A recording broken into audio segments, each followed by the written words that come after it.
Hey y'all, and welcome to The Wannabe Author. I'm Taryn, a writer figuring out how to turn my publishing dream into reality, one chaotic step at a time. This is the place where we talk books, writing struggles, mental health, and everything in between. Whether you're a writer, a reader, or just curious about the process, I am so glad you're here. Let's jump in.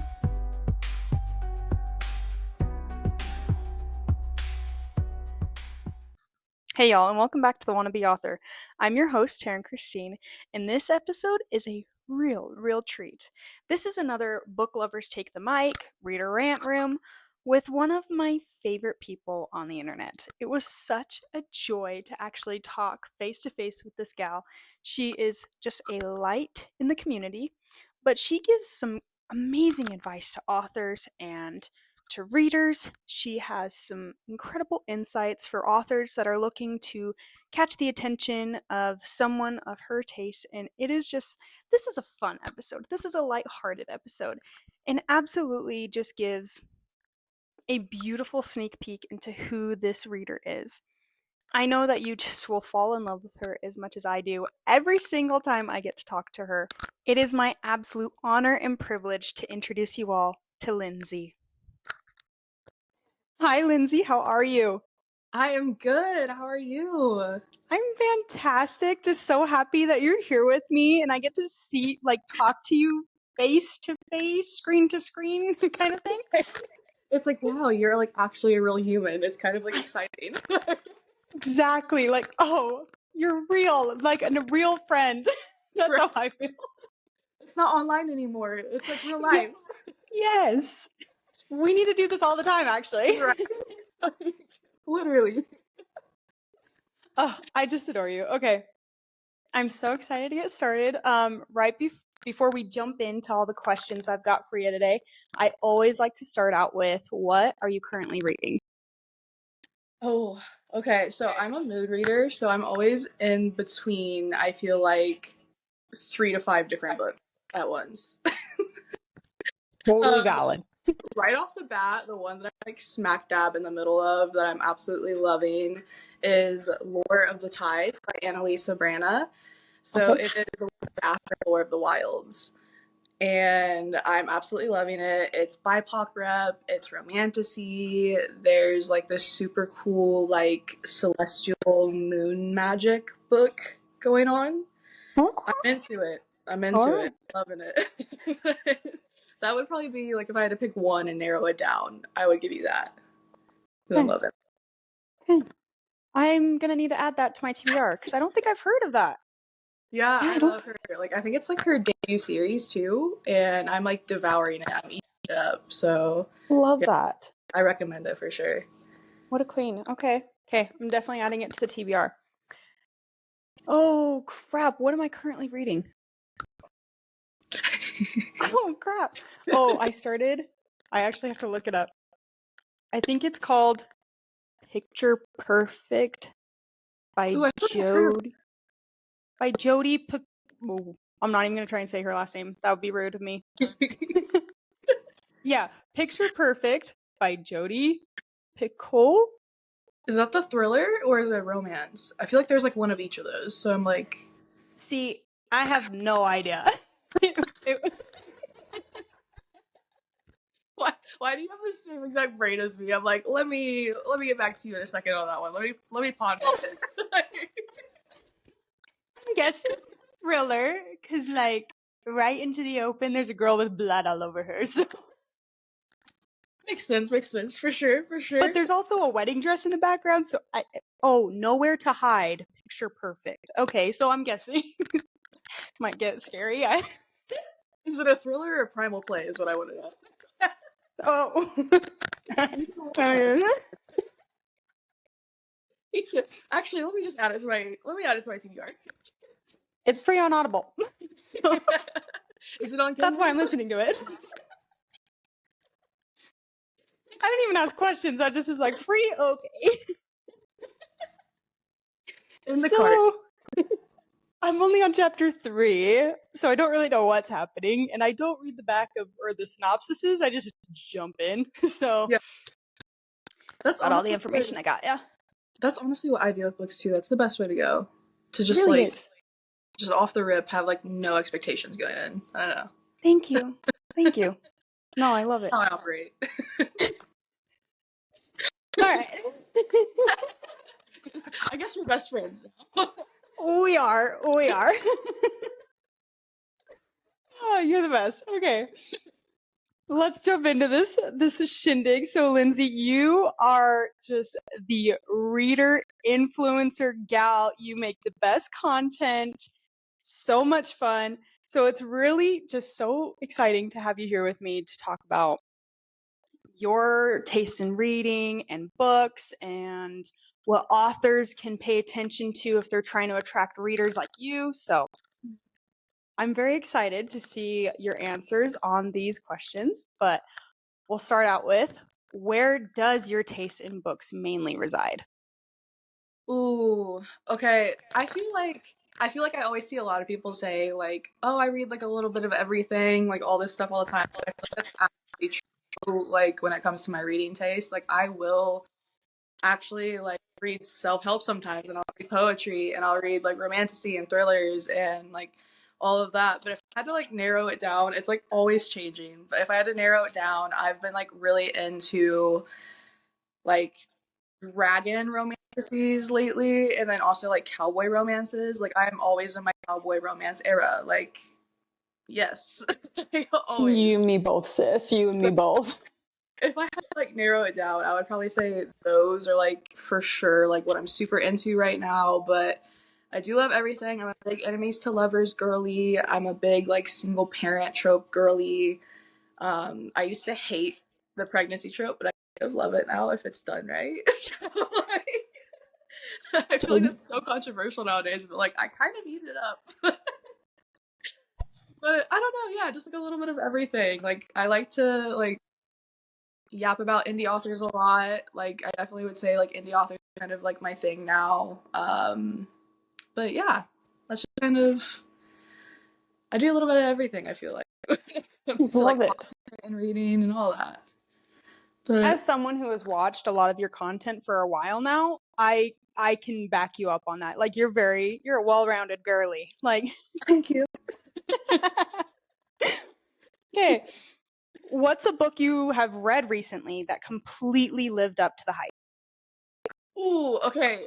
First one that comes to my mind is Sunrise on the Reaping for sure. Yes. When I tell you that book destroyed me, but like I loved it though at the same time. Like I loved getting by that book. Yep. Yep. But that one, like, that's one of my. I've only done like a handful of like 5-star reads so far this year. I'm like so chill with like giving out like 4 stars and 4.5 stars, but like when it comes to giving like 5 stars, I'm like a little tough with that for some reason. And this was one of the ones. I think this was like the third 5-star book of the year or something like that. And it was. I would give it like 6 stars if I could. It was so good. I was not bored once. Mm-hmm. That was good. And then also Wild Side by Elsie Silver. I devoured. That one lived up to like the Elsie Silver hype and all of that for sure. But Okay. yeah. I've heard back and forth things about that one, so I was like, should I get into it? But It's definitely very different. Like he's a wrestler, so I feel like that's very like he's a masked wrestler. So oh, there's some masked men stuff going on in there, you know. But it's very different though, you know, from like what Elsie does. Like she's usually, you know, grumpy cowboy, grumpy dad, like rancher, like horse trainer. mm-hmm. Like to have like a random wrestler in there was probably like a little like, oh my god, to like some people, but like I was like, I ate it up. It was different. I don't know. Look at you like, maybe I'll get him next. I'm like, do I like masked men? I think I do. I'll pick that up. A little treat. Definitely adding that one. Definitely. Okay. Okay, good to know. Yeah, Sunrise on the Reaping. Destroyed me. Like, I'm so sad whenever I think about him. And I see all the edits, and they're like ripping my heart out. I'm like, stop torturing me, but like never stop at the same time. No, yeah. Yeah, I'm like, you ate with that, but damn. That was rude. Trigger warning first. But I still would have clicked on it. Watched him regardless, actually. Yes. Yes. Okay, so opposite of that, what's a book you went into expecting to love but ended up disappointed by? Ooh, okay. This one, this one's gonna be a little controversial because I feel like whenever I tell somebody this, they either like loved this book or they have the same exact opinion as me and like didn't like it. But I would definitely say Icebreaker by Hannah Grace. Really?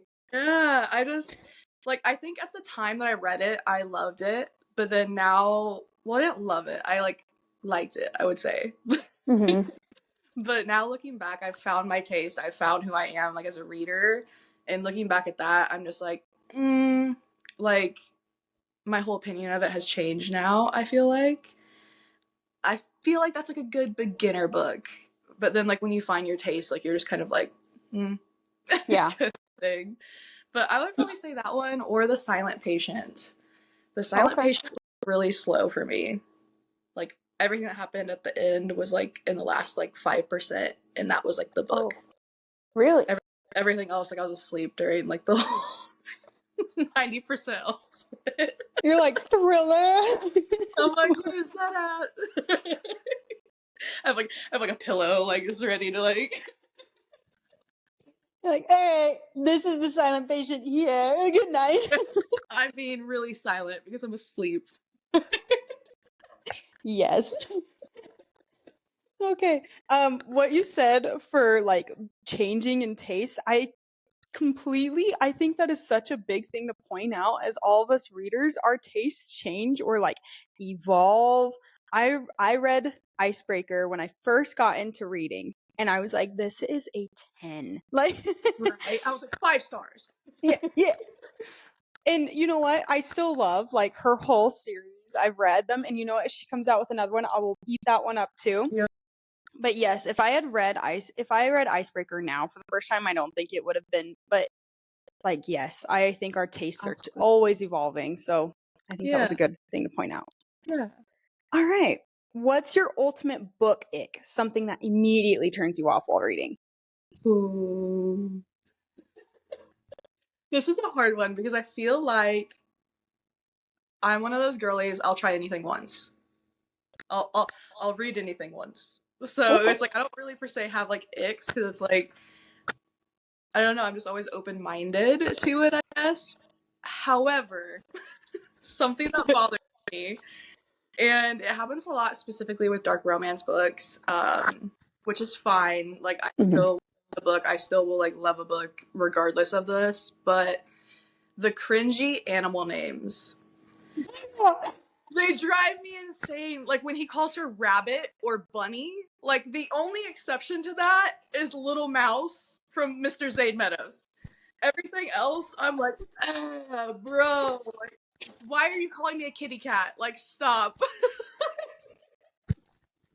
Like, please, enough. Like, what happened to Baby?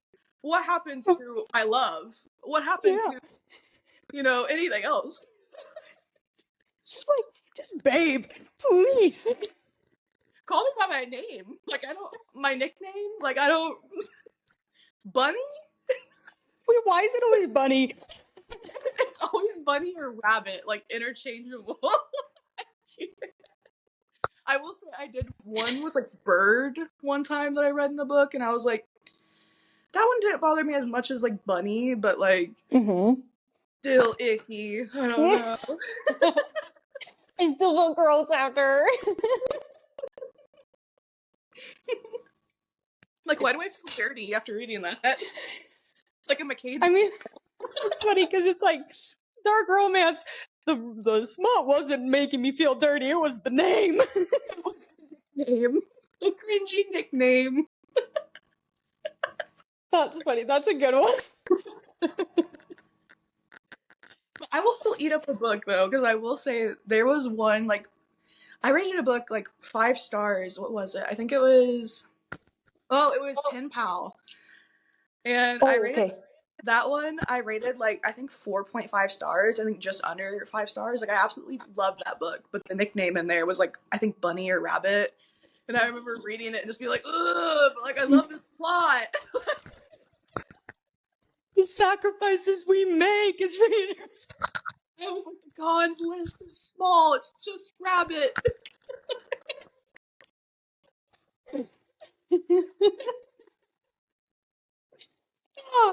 Okay, I would say it'd be that though, because I'm just like, you could get creative and cute with nicknames, like especially in fantasy books too. Like, let me see somebody get called Rabbit in a fantasy book. Like, I will get so offended. Like, imagine our Queen Aelin or Feyre being called Bunny. Not, and they always have like just like such cute names. I feel like the nicknames are so perfect in fantasy books, and then you get over to like dark romance books, and you're like, you had all these options and you chose Rabbit. You were doing so well. You almost had it. Almost. Oh, that is such a good point. Yes. Yes. I just know the rest of this episode is just gonna be all giggles. Not mad. Not mad. These are my favorite. About like all the other names in the back of my head that I've like seen used in books now. Yes. Like, yes. Oh. Okay. Are there any tropes or themes you never get tired of? Ooh, yes. I am definitely a true enemies to lovers girly until the day that I pass away. I love it, but it's got to be like a true enemies to lovers. Like, I'm talking like they loathe each other's like whole entire existence, and they like try to unalive each other, and like all of that. Like, I don't like the, oh, like he annoyed me once kind of thing, and then I'm in love with him. I'm like, no, yes. I want you guys to literally hate each other to the core. That's enemies to lovers. I will never get tired of. And then, of course, like cowboy romances, because we've already hit on that a little bit, but I just never get tired of it, especially when he's a single dad, grumpy cowboy, filled mouth cowboy. Like, I'm there. Yes, ma'am. Yes, ma'am. It's that seated forever. No, Elsie Silver did something to me when I first read about Cade. Wowza, Daddy Cade is something else. She changed my whole entire like mind. I was like, actually, super down with this. Yes. Well, and then when you said pregnancy trope, where you're like, I can actually eat that up, I was like, she's the one who converted me. Exactly same. I was like literally like reckless. Yes. Something changed in my soul when I read that book. I was like, maybe I am into this. Next question. How do you decide what to read next? You said you're a mood reader, right? Or do you have a system? I'm a big mood reader, so honestly, it's just vibes. It just depends on the mood that I'm feeling. I could literally just be scrolling TikTok and see like a quote from a book, and I'm like, that's it. That's the next read, like kind of thing. I do try to like obviously prioritize like arcs in there. Like if I have any from NetGalley or like a personal like relationship with an author, like I'll for sure have that like on my monthly list or whatever to get to. But like other than that, like I kind of hate TBRs. I feel like if I make a TBR, I like purposely almost like rebel against it for some reason. So I just kind of like to I have hopefuls. I'll like make a hopefuls list on maybe, hopefully, I would love to get to these, but if not, these are all the other books that I might read. But yeah, that's kind of, I have no system. I wish I was really cool and had like those like tab systems, but like, not me. You just free range. I'm a free range chicken. Me too. Go with the vibe. I think that's the way to do it. That's just how you should go through life. Yes. Do you ever DNF books, or do you push through no matter what? Yes and no. When I first joined Book Talk, I was one of those girlies. Like, I was like, I have to suffer through this book because I have to, like, finish it to complete it, to put it on my list. Like, there was, like, that pressure. And I feel like just recently, I'm kind of getting more into DNFing just because I'm like, there's just so many good books in the world, and it's like I shouldn't be suffering and like trying to like trudge through this book when I could literally be reading like a 5-star right now. So I'm trying to, but it's hard, I feel like, to just get to that point to DNF. I wish I was one of those cool girlies that was just like not vibing with it from like page 1, page 2, we're putting it down. I'm like, that's so impressive. Like I see those girls and I'm like, wow. Wow. Wow. Same. I'm like, oh, they have boundaries. I don't. I need to learn. It's seriously so impressive though. Those are my idols. I'm like, whenever I see girlies doing that, I'm like, could not be me. Love that. Okay. How do you feel about the trend of books being written with the social media virality in mind? Like we're getting a ton of romantasy, enemies to lovers is trending, so a lot of people are writing to the fact that those are going viral. How do you feel about that? Oh, I have lots of mixed opinions on this subject because when it comes to terms of like social media making like those certain popular, I think it's amazing because I do think it's like a big thing right now for romantasy. And um I would say in the past too, like romance kind of gets shit on, and it's like a girly, it's like a woman's genre is like how people say it, and I feel like almost the same with romantasy as well, because I feel like the men just love to like dominate that genre, like fantasy as a whole. Mm-hmm. And so with getting like these trends and like these like genres from like book talk and them making it popular and stuff like that, I think it's awesome for like that aspect because it does give like indie authors and smaller authors just like a voice. And if they've had like an idea with that stuff, they can take it and run with it right now. But on the flip side of that, I do feel like we are getting a lot of the same types of books right now to where it almost gets old. Mm-hmm. Like, don't get me wrong, I love a dragon romantasy, but it's got the same exact plot and like character personalities of like 5 different ones. I'm Mm-hmm. like we couldn't have like twisted it up just a little bit. And then I will say too, something that like gives me the ick a little bit with like the social media stuff, like taking it in like a turn for like the different direction. Like I feel like there's a trend going on right now where like a lot of like the main characters will have a social media profile and it'll be like talked about like in the book, and I hate that actually. Yeah, you Just do. because I don't know, like because it's just like I read to escape, so I don't want to read about like, and I do content, so it's like I don't want to read about like my own personal life whenever I go to like read a book. Mm-hmm. Um, so I don't know. That's like just like another little where I'm like, I don't know if I like that or not yet. Like I liked it in Lights Out. Like it wasn't icky in Lights Out, but it just kind of depends on how it's like written, I feel like. But Absolutely. yeah, I those are think just those like are. Sorry, I did not mean to cut you off. What'd you say? no, no, you're good. I was like, that's just my thoughts. No. Yeah. I think those are very good points to see like the side of yes, it's helping a ton, like the virality and the social media part of it is helping so much for like the smaller authors get bigger.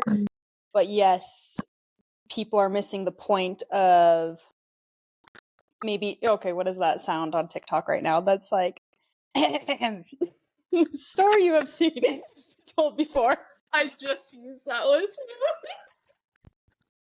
Literally me with cowboy romances right now. I'm like, don't get me wrong, I love cowboy romances, but kind of same thing. Like when it Yeah. comes to like romantic, I'm like, they're all kind of starting to sound the same to some extent. Obviously, Mm-hmm. still gonna eat up, but I'm like, okay, how many scenes of him spitting whiskey in his or in her mouth are we gonna get? Like, love them, but like, can we spice it up, make it unique? Yes. Yes, I think that's a But very good thing for authors to pay attention to. Like, yes, we want that feel, but let's yes, maybe get a little bit more creative with it. yeah. Like let's like use some other like cowboy elements to it or something. I don't know. Yeah. Yeah. Get the rope. No, I'm just I was trying to think of something. I was like, what can I say right now? Grab the saddle. Like, that thing called the lasso. both with it. Yes. I was like, there's whiskey, there's planked. No, that was perfect. It was way better than the saddle. Oh, that was fantastic. Okay, what makes a book unputdownable for you? Ooh. Honestly, this just kind of depends. It goes back to like me being like a mood reader. At the end of the day, I feel like it's just the writing style. Like, if the writing style sucks me in, I'm gonna be like literally binging it in like one sitting kind of thing. I love like the descriptive words and like the super like whimsical atmospheres and all of that. So it's like if that's kind of the writing style, I'm gonna be like in there like somewhere, like sit saturated, like ready to open the book. And then of course I feel like it just kind of goes back to tropes too. Like if I know a book has a specific trope of mine that I like love, so like enemies to lovers or like small town romance or like one bed or like anything like that. Like if I know those are in there from like a mutual's like review or something, like that's gonna make me flock to that book and that's gonna make me like stay with that book if I know those themes are in there. So I would say like those two things for sure. Honestly, at the end of the day, it's like nothing in particular comes to mind for like a like non-negotiable kind of thing. If I vibe with a book, I vibe with a book, you know? So that's kind of like where I'm at. But the writing style at the end of the day would probably be like that. What No, sucks I me think that's in. a good one. That's a good one. Um, Never mind. I thought I was going to say something. It's gone now. My fellow ADHD bestie. Yes. Perfect. I was totally going to like bounce off what you were saying. Oh. Okay, I'm back. We're here. We're here. Yes, we're here. So I know I've heard a lot of readers will say that they get upset when a book is marketed with the tropes in mind. Do you so you like seeing like what tropes are going to be in the book?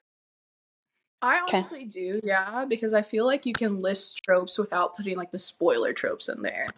Like, you know, like I feel like it's a like if there's an accidental pregnancy or like a surprise pregnancy, like obviously I wouldn't like be like this one's enemies to lovers, small town romance, and there's a surprise pregnancy in it. Like I would leave surprise pregnancy off. So it's like there's a way to do that without spoiling stuff. And I feel like with the people that feel that way, it's like they could feel the same way though about reading the back of a book. Yeah. Because the back of the book essentially tells you what happens in it in a very loose way, and sometimes it'll list the tropes back there too. So I'm like, do you just literally read what the synopsis of books either if like you have that take? I don't You're have like, that take, but video. I think that's a very good point. So strategic trope listing. Yeah, and definitely like that doesn't have to be like I would agree with that stance too. Like if the book talker just comes on and is like, you know, this is Wild Side, like marriage of convenience, mass wrestler men, and like I gave this book 4 stars, and it's like that was the review, and like they didn't like get into it any more than like tropes. Like I'll like actually sit down and like talk about what happens in the book and then list the tropes. So I feel like if you do that, okay. But like if you just come on and like your book review is literally just listing the tropes and giving your rating, that's where I can kind of see where like people get frustrated with that because I'm like, okay, like give me more. Yes. No, that's a good point. Yeah. That's a good point. Okay. When you recommend a book to your audience, what makes you confident people will love it? I feel like I have gotten to that space with my account where I definitely have like the niche things that I like, and people will follow me for those niche things that I talk about. So I would say that. Like just knowing that like I'm like kind of niche down, so when people follow me, I know that they're following me for like cowboy romances specifically, or like spicy romantasy, or like the fun short spicy holiday like novellas. Like I do a lot of those. So I know like people are following me for that stuff. So when I post a book like falling underneath that category, I know it's going to do well for that reason. Um but also too, I think it's very important to have a variation of content that you do on your page. Like I think that's also super important. That's why I know that people like will like my content, because I do like lots of different ones. I'll do vlogs, I'll do voiceovers, I'll do like the photo posts, I'll do book reviews, humor, like jobs of the day. Like I think it's so important to be like versatile, like when you're like a content creator and an author too, like all of that. So I would say that those things. I don't know. No, I Hopefully that think made that sense. I worded that. no, that was perfect. That was perfect. And I think that's such a good point to keep it versatile because, and you are the queen of that. Especially, I love, what was it, Thank you. your role play of the tropes or themes and stuff. I love I think it's so good. So brilliant. So you are the queen of versatile. You do really well with that. that. Okay, are there any niche or underrated genres, topics you wish more authors would explore?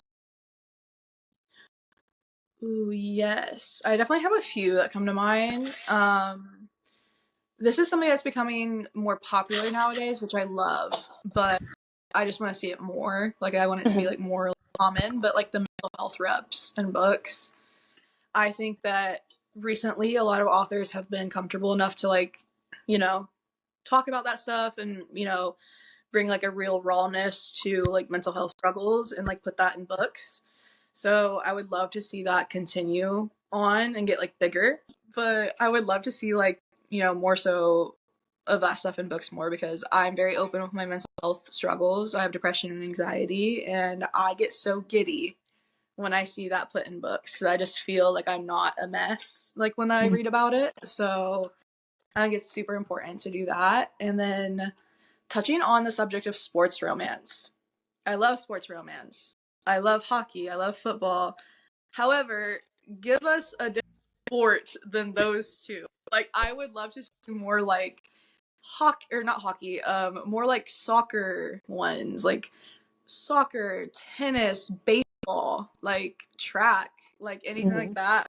Give us something other than like football and hockey, because with what we touched on earlier, like I feel like that's definitely like one of those things too that's getting used over and over again right now.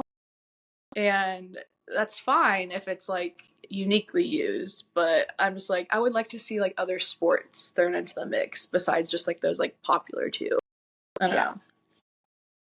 I would say that. And then obviously too, I'm a big advocate for just like reading diversely.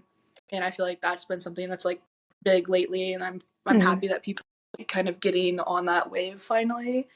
But I would love to see that go a step further as well, and just like see more diverse reading, more diverse authors, all of that. And that goes as far too as to like plus size reps. Like, when I speak diversity of like all of that stuff. Like I want the curvy plus size woman. I want the mental health reps. I want the disability reps. I want the BIPOC stuff. Like I want like all of that. And I think that that should be like normalized.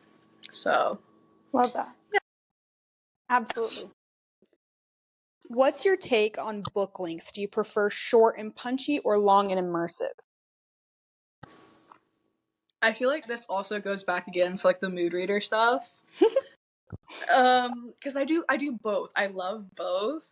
I would say in this moment right now, in my reading taste, I would go more so like short and punchy. Like I feel like that fits like kind of like the cowboy kick that I'm on right now. Like they're short, sweet, spicy, like to the point kind of thing. So I would say that right now, but I love both because I am a romantasy reader, and I feel like those are more immersive and long. And if I had to pick, I would say probably short and punchy right now. That's where I'm at. Love. I think that's where I'm at right now too. They're So I just feel easy you. read. Yes. Yes, especially when I have to do a physical book, I'm like, I need it short for a minute. Right. I need one under 300 pages, please. Yes. Yes. Okay. How much does a book cover influence whether you pick it up or not? Honestly, not at all. I'm not one of those girlies. I know that's so surprising because I do feel like I'm kind of aesthetic and I do love like pretty things. Like don't get me Yes, wrong, you. I love a pretty cover. I love sprayed edges. I love like a special edition book. I collect that stuff like a little dragon. Like don't get me wrong, I love that.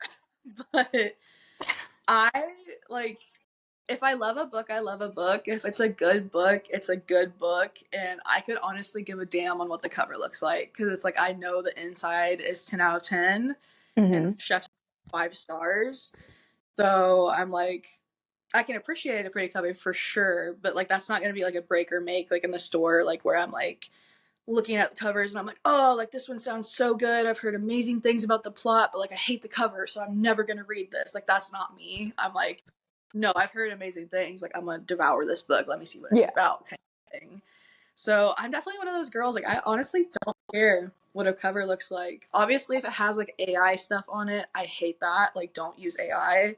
Mm-hmm. But if that's like not even in like the chat or like question or like on the table, like I really don't. I don't know. I don't really hate covers either. Like I don't ever really see a cover and I'm like, I hate this cover. It's ugly. I'm like, Mm-hmm. that's not Love that. productive. So whatever. You're such a good reader. Thank you. Are you flirting with me? I mean, what if I was? Hey, Jodi. We'll talk after. You have my number now. Yes, I do. Yes, I do. You're gonna be sick of me. Prepare to be sick of me. Okay. How do you feel about cliffhangers versus neatly wrapped up endings? Ooh, I love cliffhangers. Yes.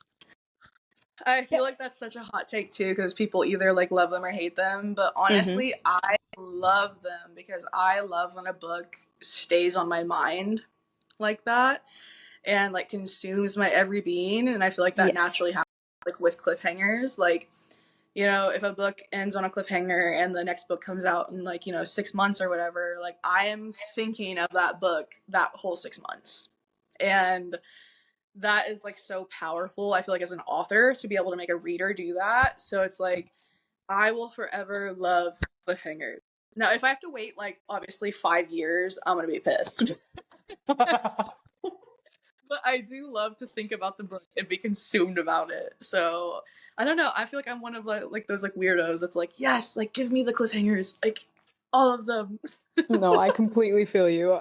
And I think that's such a good point in saying that it just, what is it? It just, oh my goodness. It just, what's the word? That was me earlier when I was like the chat, the table, the topic. You did great at working with it, though. I just go blank. I'm like, me. I'm like, me metasaurus. The lights are on, but nobody's home. He said, "Let it cook, let it cook." And I'm like, it's gotta boil. Give it a sec. Preheat a little bit. Yes. And it's still not even there. So I just liked what you said, where it stays with you. Okay, there we go. No, absolutely though. I love when books make me feel like that because it's like that's like the whole point of being a reader. I feel like is like getting a book Yes. that makes you feel like that. So I'm like, I Mhm. live for when that happens. I'm like, let it consume me, like literally. Sorry, you totally cut out, and I missed the last thing you said. No, you're fine. I said, let it consume me. Yes, consume. That's the word. Thank you. That's what I was cooking up. That's the word that I was trying to find. Okay. I'm obviously tired. All right. If you could give one piece of advice to authors hoping to hook a reader like you, what would it be? Don't be racist. Sad that we have to say that. Sad that I have to even say that. Don't be racist. You know, don't do the controversial stuff. Like, don't be a bad person. Like right off the bat. Like, in light of some stuff that has happened like the past couple of months, I'm like, don't do anything bad. Like, that's step number one, the easiest point, and to be able to get a reader on Book Talk nowadays, and a reader like me, is to be a nice, genuine like person. Mm-hmm. Don't be nasty. So it's that, and then also, I think it's very important with how like authors market their books online. That's very important nowadays. I think that you need to be like super clear on like what's going on in your book, and like if you want ARC readers to post about that, but like don't harass readers to read your book either. So, I mean, there's nothing really anything special that authors can do to make me like read their book. Like, honestly, like authors will just kind of like slide in my DMs sometimes, and they'll be like, "Hey, I have this book coming out soon. Here are the tropes. Here's what it's about. You want an arc?" And I'm like, yes. Like, it's really like, that's kind of how you hook me and get me. So I would say, like, don't be afraid to reach out to book talkers. Like, do it obviously in a non-harassing way. Like, there's definitely a time and a place to message them. There's definitely certain words and verbiage that you should use. But like, don't be afraid to reach out to content creators. Like, message them, email them. A lot of them will have their emails like in their bio, or their emails like in their little link tree thing, or like literally just DM them. Like, I communicate with a lot of people via DM, and I think a lot of people get scared because like the certain number of followers like a person could have, and it's like, don't let that stuff scare you. At the end of the day, they're just a human being, and they're probably super stoked to read your book. So, like, just reach out. Like, be bold and, like, reach out and take risks, and don't be, like, scared to get left on read, like, kind of thing. So, That's perfect. Yeah. That's perfect. Love. Okay. Lindsey, you have been you're the TikTok queen. You do fantastic on Bookstagram, and you're on Threads. You're killing it all over the place, creating content. Now you're going to be hitting the podcast platforms. I would love for you to tell the listeners a bit about your podcast. Yes. Okay. So this is something that's super new. Me and my best friend Analeigh, she's also a book talker, bookstagrammer. I actually met her online doing book stuff together, and we just started going live together, and then we started to kind of like form this like friendship, and we've been friends for a few years now, and it's literally one of my best friends. And we just had an idea one day where we were like, dude, we should do a podcast. We just were like, hey, like, we get along very well, we can talk very well, like, we obviously are on the book space and we know authors, so we could like have authors on and chit chat with them and extend it to like small businesses and other creators. And it was something that like I think we've both thought about doing a podcast on our own. I've tried it and only done like one episode, and then I was like, I hate this. And I think it was just because we both just wanted somebody else to host it with us. So when we kind of like said that, we just were kind of like light bulbs just kind of went off. Mm-hmm. And that's how we kind of got there. But the podcast name is Literary Feral. So it's kind of like a play on words. Instead of literally feral, it's literary feral. And like the little gist of it is literally like two unhinged feral book besties talking about books, and yapping is just kind of like our little blurb for it. So we'll be, you know, doing like question like Q&As, and we'll do like book reviews, and like we've thought about doing like a book club, and then like reading the book and talking about it kind of thing, and interviewing authors, and just talking about book controversies like when they happen, and like all of that. Like, that's just like, honestly, you can expect everything.